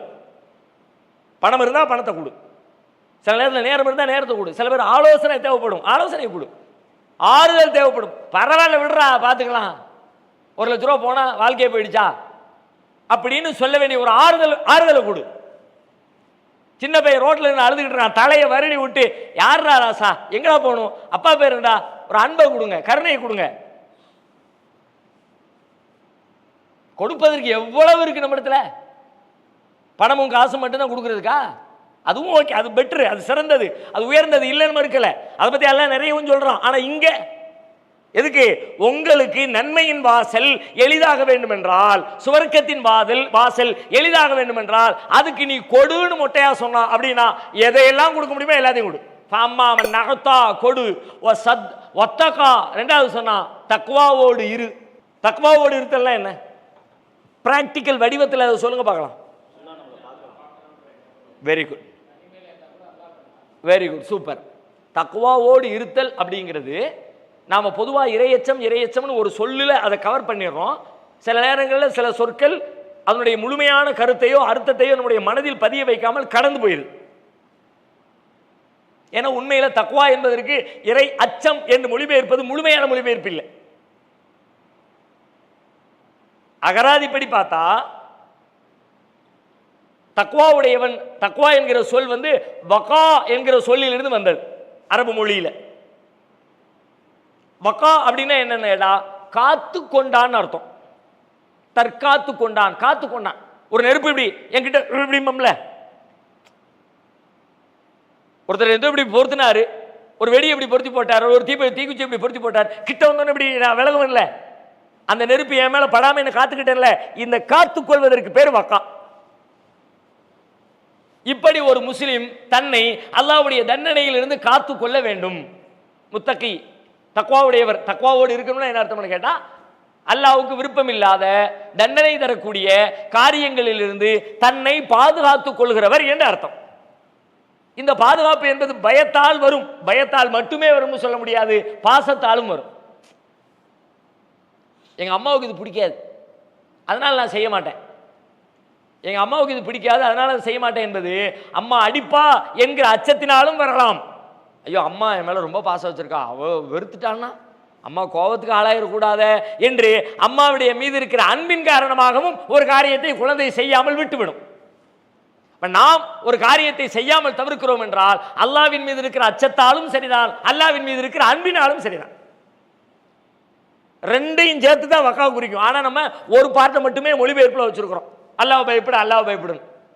அல்லாஹ்வை பயத்தல், அல்லாஹ்வை நேசித்தல், அல்லாஹ்வின் திருப்தியை எதிர்பார்த்தல் எல்லாமும் சேர்ந்த பொருள் அதுக்குள்ள இருக்கு. அப்படின்னா என்ன? ஒவ்வொரு நேரமும் விழிப்புணர்ச்சியோடு இருத்தல்னு சொல்லலாம், கரெக்டாக சொல்றதா இருந்தா. ஒவ்வொரு நாளும் ஒவ்வொரு நேரமும் நான் செய்யக்கூடிய செயல்கள் அனைத்திலையும் கவனத்தோட விழிப்போட, சும்மா ஏனோ தானோன்னு பொடுபோக்க அலட்சியமா அப்படியே வாழ்ந்துகிட்டே இருக்காம, இப்ப நான் பேசுறேன், பேசுறதுல தெளிவு இருக்குது, நான் பேசக்கூடிய விஷயத்துல தெளிவு இருக்குது, இதை பேசுறேன், இப்படி பேசுறேன், இது அல்லாஹ்வுக்கு பிடிக்கும், இது அல்லாஹ்வுக்கு பிடிக்காது என்கிற தெளிவோடு நான் பேசுகிறேன், நான் தக்வாவோடு இருக்கிறேன். இந்த உணர்வோடு நான் வியாபாரம் செய்கிறேன், நான் தக்வாவோடு இருக்கிறேன். நான் ஒவ்வொரு நாளும் செய்கிற செயலில் தெளிவு, விழிப்புணர்வு. நான் என்ன செய்கிறேன், ஏன் செய்கிறேன், இதனுடைய ரிசல்ட் என்ன? மூணே மூணு தான். என்ன செய்கிறேன், ஏன் செய்கிறேன், இதனுடைய விளைவு என்ன? இந்த மூணு உணர்ந்து அப்பப்போ என் கவனத்துக்கு வந்துகிட்டே இருந்தா நான் நாள் முழுக்க தக்வாவோடு இருக்கிறேன்னு அர்த்தம். இப்படி யார் தக்வாவோடு இருக்கிறாரோ வத்தகா. இது இப்படி பயான் கேட்டீங்கன்னா நடக்காது. பயான் கேட்டீங்கன்னா அவ்வளோதான். ஓ, ஸ்டார்டிங்கில் சொன்னோம்ல, இன்ஃபர்மேஷன் ரொம்ப முக்கியம். ஓகே, இன்ஃபர்மேஷன் முக்கியம் தான்ப்பா. வெத்து இன்ஃபர்மேஷன் அல்லாஹ்வோட மார்க்கத்தில் பயன் இல்லைப்பா. அறிவை பாதுகாப்போன்னு சொல்லிவிட்டு ஆக்ஷனுக்கு அல்லாஹ் வந்த மாதிரி, இப்போ நாம் தக்வாவோடு இருக்கணுங்கிற தெரிஞ்ச உடனே ஆக்ஷனுக்கு பிளான் பண்ணணும். நீங்கள் போன வாரம் ஒரு பிளான் போட சொன்னோம், போட்டிங்களா? போன வாரம் கடைசியாக முடிக்கும்போது ஒரு செய்தியோடு சொல்லி அனுப்பினமே, நீங்கள் என்ன செய்தி என்ன முயற்சியெல்லாம் சொல்ல தேவையில்லை, முயற்சி எடுத்தேன்னு சொன்னவங்க மட்டும் கை தூங்க பார்க்கலாம். 1 2 3 அதான் இந்த பயானில் இருக்கிற பெருஞ்சிக்கலை தான். கேட்டுறோம், அதுக்கப்புறம் வெளியே போகும்போது அதுக்கப்புறம் எல்லாத்தையும் இங்கிறது பள்ளியாசலில் இதில் ஒரு பழமொழி ஒன்று சொல்லாத, சிவன் சொத்து குலநாசம்பாங்க இந்துக்கள் சொல்லுவாங்க, கேள்விப்பட்டிருக்கீங்களா? சிவன் சொத்து குலநாசம் அப்படின்னா அவன் கோயிலுக்குள்ளதை சிவபெருமானுக்கு சொந்தமானதை பொது சொத்தை அது எதையும் எடுத்து போயிடக்கூடாது அப்படின்னு. அது மாதிரி உள்ளே வந்துட்டு இங்கேருந்து எதையும் வெளியே கொண்டு போயிடக்கூடாது, எல்லாத்தையும் இங்கே பள்ளியாசல்லே விட்டுட்டு போயிடணும். அது பள்ளியாசலுக்கு சொந்தமானது, அல்லாஹ்வுக்கு சொந்தமானது. நம்ம எப்படி அந்த செய்தியை கொண்டு போகிறதுங்கிற மாதிரி நீங்கள் அதுக்கு ஒரு பிளான் போடாமல் திட்டமிடாமல் முடியாது. நாம் ஒன்றும் சிறு வயசுலேருந்து விவரம் தெரிவதற்கு முன்பு இருந்தே இந்த முறைப்படி வளர்க்கப்பட்ட அப்படியான ஒரு 100% பெர்ஃபெக்டான ஒரு சமூக அமைப்பில் நம்ம வாழலை. அப்படி இருந்திருந்தால் நிலைமை வேறு மாதிரி இருந்திருக்கலாம் ஒரு வேளை. அப்படின்னா நாம தான் முயற்சி எடுத்தாகணும், பிளான் பண்ணி ஆகணும், திட்டம் போட்டாகணும், அதுக்கு ஒரு சார்ட் போடணும். குறைஞ்சபட்சம் ஒரு நாளைக்கு இத்தனை தடவைகள் அப்படின்னு பிளான் பண்ணுங்க. இந்த நேரத்தில் அல்லாஹ் பற்றி சிந்திப்பேன், இந்த நேரத்தில் நான் என்ன செய்கிறேன்னு சிந்திப்பேன் அப்படின்னு ஒரு நாளைக்கு 2 தடவை 3 தடவை பிளான் பண்ணுங்க. அது 3 4 ஆகும், 4 5 ஆகும். அதுக்கப்புறம் இயல்பாகவே ஒவ்வொரு இடைவெளியிலையும் ஒவ்வொரு சின்ன சின்ன வேலைகளுக்கு இடைவெளியிலையும் உங்களுக்கு ஆட்டோமேட்டிக்காக நினைவு கூற ஆரம்பிச்சிடும். 2வது வத்தகா, 3வது வசத்தக பில் ஹுஸ்னா, அழகானதை யார் உண்மைப்படுத்துகிறாரோ. அழகானது என்பது இந்த மார்க்கம் தான், உண்மையான சத்தியமான நன்மைக்குரிய எல்லாவற்றையும் உண்மைப்படுத்துகிற, இந்த மார்க்கத்தை உண்மை என்று ஒத்துக்கொள்கிற. மார்க்கத்தை உண்மை என்று ஒத்துக்கொள்ளுதல் அப்படின்னா என்ன அர்த்தம் தெரியுமா? உண்மைன்னு ஒத்துக்கிட்டோம்னா அதில் இருக்கிறதெல்லாம் கடைபிடிக்கணும்னு அர்த்தம். அது அக்ரிமெண்ட். இந்த குர்ஆன் அல்லாஹ்விடம் இருந்து வந்திருக்கிற வேதம் அப்படின்னு நான் நம்புறேன்னு சொன்னா அல்லாஹ்வுக்கும் எனக்கும் இடையில ஒரு அக்ரிமெண்ட், உடன்படிக்கை கையெழுத்தாகிறது. நாளை மறுமையில் அல்லாஹ் கேட்பானா, சூரா யாசீன் அல்லாஹ் சொல்றான், அலம் அஹது இலைக்கும் யா பனி ஆதம் அல்லா தஅபுது ஷைத்தான், ஆதமுடைய மக்களே உங்களிடத்திலே நான் உடன்படிக்கை எடுக்கவில்லையா? நம்மகிட்ட எப்போ அல்லாஹ் உடன்படிக்கை எடுத்தான்? எப்போ எடுத்தா சொல்லுங்க? இந்த வசனத்துக்கு பெரும்பாலும் நீங்கள் தப்பாக தான் சொல்லுவீங்க. சொல்லுங்க, அதான் சொல்லுவீங்க. ஆலமுல் அர்வாஹில் எடுத்தான், அது வேற உடன்படிக்கை இல்லை.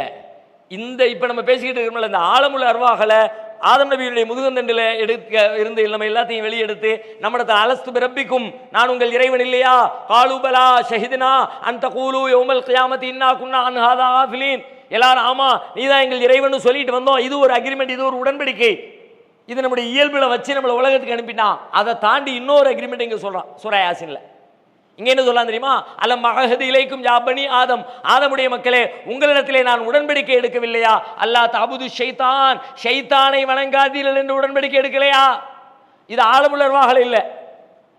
ஆலமுள்ளர்வாகல எடுத்த உடன்படிக்கை நான் உங்கள் ரப்பு இல்லையாங்கிறது. அலஸ்து பிரப்பிக்கும், ஷைத்தானை நீ ஃபாலோ பண்ணாத அப்படின்னு குர்ஆன் வழியா நமக்கு சொன்னான்ல, அந்த குர்ஆனை நம்ம ஏத்துக்கிட்டோம்ல, குர்ஆனை நம்புறோம்ல, இதான் நமக்கும் அல்லாஹ்வுக்கு இடையில உண்டான அக்ரிமெண்ட்.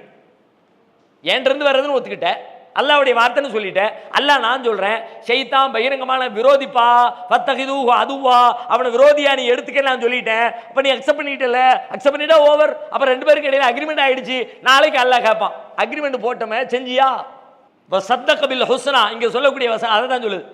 அழகானதை உண்மைப்படுத்துவார், மார்க்கத்தை உண்மைப்படுத்துறது, மார்க்கத்தில் உள்ள எல்லா உண்மைப்படுத்தல் செயல்படுத்துதல், கடைபிடித்தல். வெறும் வாயில உண்மைதான் சொல்றது இல்லை. பல நேரங்களில் நாம வாயில சொல்லக்கூடிய வார்த்தை பொய்ப்படுத்துதலாக மாறி போயிடும். இவன் சொல்லுதானா அப்ப என்னன்னு பார்க்கணும் பண்ணுவான் டக்குன்னு சொல்ற ஆளை வச்சுக்கிட்டே, இவன் என்னைக்கு சொன்னது செஞ்சிருக்கான், என்னைக்கு உண்மையை சொல்லியிருக்கான், இன்னைக்கு வந்து இப்படி சொல்லுதாம்னா அப்போ என்னன்னு யோசிக்கணும்னு. வாய் வார்த்தையை பத்தி எல்லாம் சொல்லல, சத்தக்கான வாழ்வில் உண்மைப்படுத்துதல், நம்ம வாழ்க்கையில கடைபிடிச்சல். இந்த மூணு காரியம் சொல்லுங்க பார்க்கலாம். மூணு காரியம் என்னெல்லாம் சொல்லுங்க? கொடுத்தல், தக்வாவோடு இருத்தல், நல்லதை அழகானதை உண்மைப்படுத்துதல். இந்த மூணை யாரு செய்கிறாரோ ஃபஸ்னு யஸ்ஸிருஹுலில் யுஸ்ரா, அவருக்கு நாம் எளிதானதற்கு வழியை எளிதாக காட்டுவோம். அவருக்கு எளியதை செய்வதற்கு அவருக்கு நாம் எளிதாக்குவோம். அடுத்து நெகட்டிவ், அதனுடைய எதிர்ப்பதத்தை சொல்றான் அடுத்த வசனத்துல. வம்மாமம் பகில வஸ்தகனா வ கஸப பில் ஹுஸ்னா ஃபஸ்னு யஸ்ஸிருஹுலில் உஸ்ரா. வம்மாமம் பகில, யார் கொடுக்காமல் கஞ்சத்தனம் செய்கிறாரோ, ஒஸ்தகுனா தேவையற்றவனாக தன்னை கருதுகிறாரோ, எவனும் தேவையில்லை என்கிட்ட இருக்க செல்வம் காசு போதும்பா அப்படின்னு தன்னை தேவையற்றவனாக, யாருடைய உதவியும் யாருடைய ஹெல்ப் எனக்கு தேவையில்லைன்னு யார் நினைக்கிறானோ அதான் ஆணவம். அல்லாஹ்வுக்கு பிடிக்காத பெரும் மோசமான குணம். وَكَذَّبَ بِالْحُسْنَى, நல்லவற்றை எவன் பொய்ப்படுத்துகிறானோ ஃபஸனு யஸ்ஸிருஹு லில் உஸ்ரா, அவனுக்கு நாம் சிரமமானதை லேசாக்குவோம். சிரமமானதுனா பாவங்களை. இப்ப நமக்கு எது லேசுங்கிற கேள்வி போறணும். இப்ப நான் என் வாழ்க்கையில எது எனக்கு லேசா இருக்கு? தொழுகிறது லேசா இருக்குதா? உண்மை பேசுறது லேசா இருக்குதா? தவறுகள் செய்வது லேசா இருக்குதா?